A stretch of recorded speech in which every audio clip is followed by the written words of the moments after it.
Hi guys, welcome to our channel Pavan Shiva creations. మా వీడియోస్ని మీరు మొదటిసారి చూస్తున్నట్టయితే లైక్ చేయండి, షేర్ చేయండి, సబ్స్క్రైబ్ చేయండి. మీకు మరిన్ని వీడియోస్ నోటిఫికేషన్ రావాలంటే సబ్స్క్రైబ్ పక్కన ఉన్న బెల్ ఐకాన్ క్లిక్ చేయండి.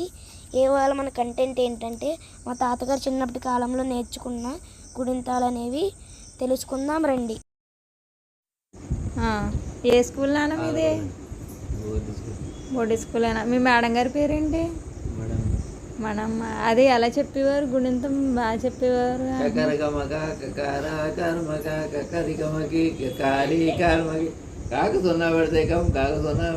మధ్యలో వదిలేసా. నాన్నగారు అయితే పూర్తిగా అయితే చెప్పలేదు కాబట్టి అది నేను కంప్లీట్ చేస్తాను.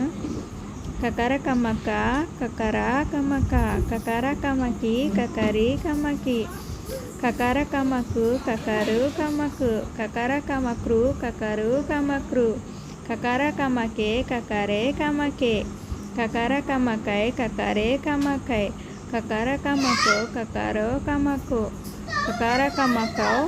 కా పక్కన సున్నా పెడితే కమ్, కా పక్కన 2 సున్నాలు పెడితే కహ.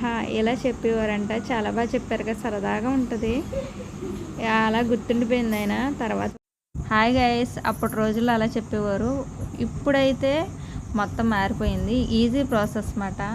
కా కా, కి కీ, కు ఖూ, క్రు క్రూ, కే కే, కై కో కో, కౌ కం కహ. హాయ్ గైస్, మరి చూసారుగా చెప్పే విధానం అప్పుడు బాగుందా ఇప్పుడు బాగుందా?